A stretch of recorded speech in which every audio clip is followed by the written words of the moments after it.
আমি একটা অসাধারণ প্রজ্ঞাসম্পন্ন ধী শক্তি সম্পন্ন মানুষ দেখেছি বেগম জিয়ার মধ্যে।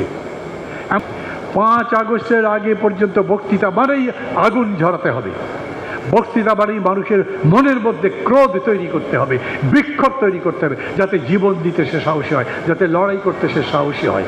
আমি ক্ষমতায় যদি যাই তাহলে প্রত্যেকটা মানুষ যার কিছু নাই, ধরেন একেবারে নিঃস্ব গরিব থেকে শুরু করে উপরের দিকে উঠতে থাকেন, যার 100 টাকা আছে, যার 200 টাকা আছে, যার 1000 টাকা আছে, সংসার চলে না, এই রকম দরিদ্র 6 কোটি মানুষকে প্রত্যেক মাসে 1000 করে টাকা দেব। একটা স্বপ্নের দল। আপনারা ভেবেছেন বিএনপির আজকে দরকার কি? বিএনপির বেগম জিয়াকে, তার নেতা তারেক রহমানকে আপনারা কীরকম দেখতে চান?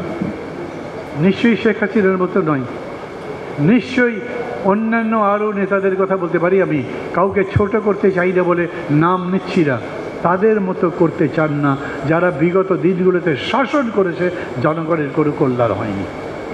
নিশ্চয়ই আপনারা এরকম চান যে আপনাদের যিনি নেতা, যিনি দেশের দায়িত্ব নেবে, তিনি দেশ এমনভাবে গড়বেন যে বছরের পর বছর ধরে মানুষ তার নাম করবে, বলবে উনি এসেছিলেন বলেই দেশটা বদলে গেছে।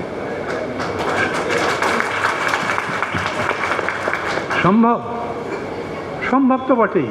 এই দেশ বদলানো সম্ভব নয়, এই দেশের চেহারা বদলে দেওয়া সম্ভব নয়, এই দেশকে একটা সুখী সমৃদ্ধ দেশ করা সম্ভব নয়, এই দেশ থেকে বৈষম্য দূর করা সম্ভব নয়, সবগুলোই সম্ভব যদি আপনি বোঝেন কিভাবে করা যায়, যদি আপনি বোঝেন, আপনার মধ্যে অঙ্গীকার থাকে যে আমি ওই জন্যই যাচ্ছি, নিজের কর্তৃত্ব প্রতিষ্ঠার জন্যে, নিজের দলবাজি করবার জন্যে, কেবল দলের লোকের সুবিধা দেওয়ার জন্যে আমি ক্ষমতায় যাচ্ছি না।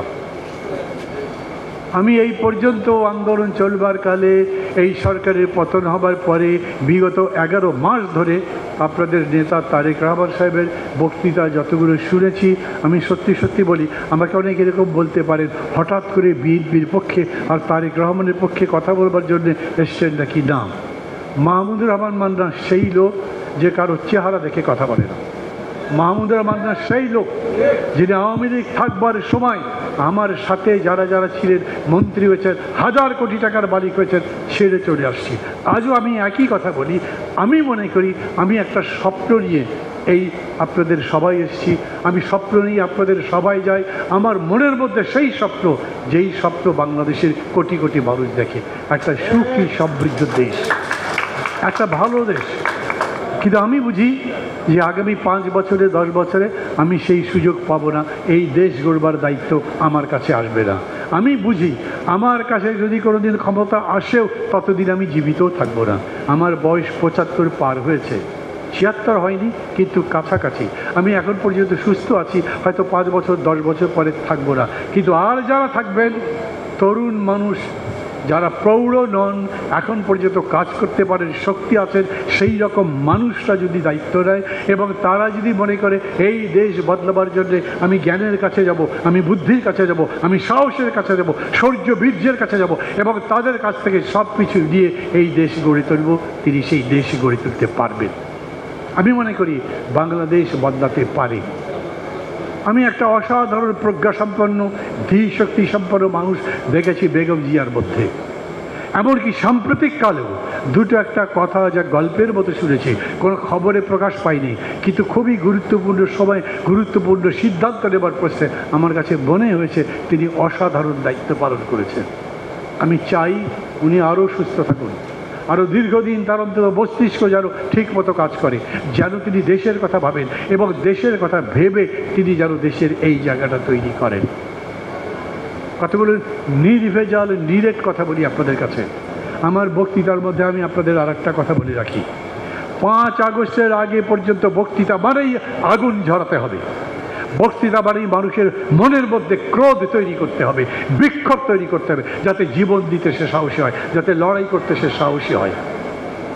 কিন্তু 5 আগস্টের পরে আজকে মানুষের মনের মধ্যে আগুন জ্বালিয়ে লাভ নাই। এখন মানুষের মধ্যে চিন্তা ঢুকাতে হবে, মানুষের মধ্যে ভালোবাসা তৈরি করতে হবে, মানুষের মধ্যে সংস্কৃতি তৈরি করতে হবে, মানুষকে বুঝতে হবে, রাজনীতি কর্মীকে বুঝতে হবে এখন আমার দেশ গড়বার সময়।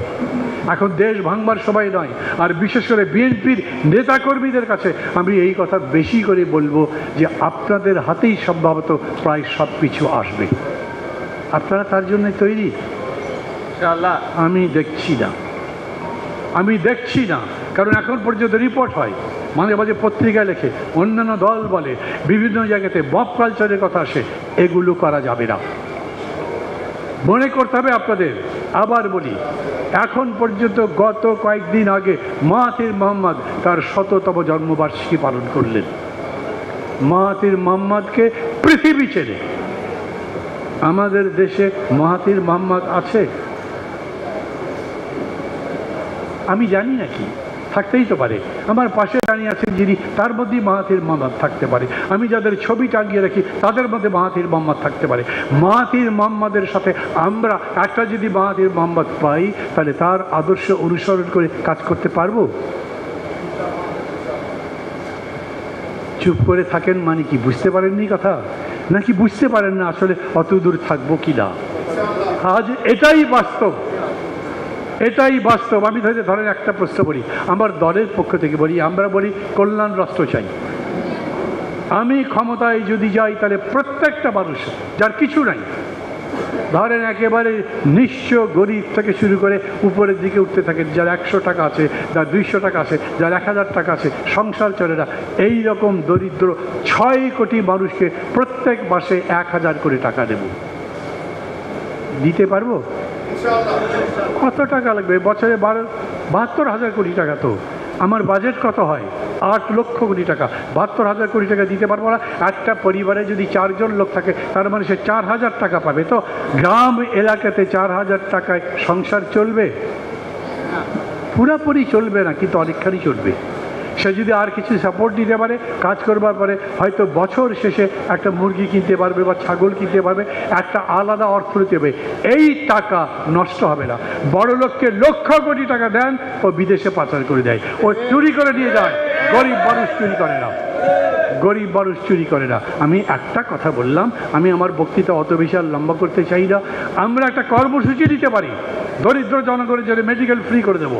আমরা কর্মসূচি দিতে পারি দরিদ্র জনগণের জন্য, আর যত কল্যাণকর সমস্ত রাষ্ট্র জনগণের কল্যাণের জন্য নিবেদিত হবে।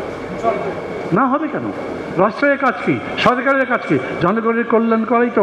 সেই নেতা চাই, সেই মানুষ চাই, সেই কর্মী চাই, যারা ওই রকম জায়গায় যেতে পারবেন। আর আমি আমার স্বপ্নের দলের কথা বলছি না, আমার না, প্রফেসর ইউনূস যেরকম বলেছে, আজ আমি এই স্বপ্ন আপনাদের মধ্যে দেখতে চাই। আপনারা যারা বসে আছেন, যারা এই মঞ্চ বানাচ্ছেন, যারা বক্তৃতা করছেন, যারা স্লোগান দিচ্ছেন জনগণের সামনে, আপনারা ভালো কিছু করবেন, খালি বিদ্বেষ ছড়াবার মধ্যে নয়, বরঞ্চ সেই রকম একটা কিছু গঠন করবার জন্যই নিজেদেরকে তৈরি করতে থাকেন। জয়নুল আবেদিন সাহেবের যে অত্যাচার করা হয়েছে, আপনাদের নেত্রী বেগম খালেদা জিয়া কি বলেছেন? এখন প্রতিশোধ দেবার সময় নয়। প্রতিশোধের স্পৃহা নিয়ে, প্রতিশোধের আগুন জ্বালাবার জন্য এই সভাগুলো নয়, বরঞ্চ এই যে বিক্ষোভ, এই ধরনের মানুষগুলোকে ঘৃণা করা, এই ধরনের মানুষগুলোকে বর্জন করা এবং ভালো মানুষকে ভালোবাসা তৈরি করবার জন্য আমাদের যা যা করা দরকার, আমরা সেই কাজ করতে থাকবো। আর কথা লম্বা করবো না, ভালো থাকবেন সবাই, ইনশাআল্লাহ আবার দেখা হবে। খোদা হাফেজ। তখন আমরা বলেছিলাম, আমরা শুধু সরকার বদলের আন্দোলন করছিলাম, আমরা আওয়ামী লীগ বদলে বিএনপিকে ক্ষমতায় বসাবো তার আন্দোলন করছিলাম।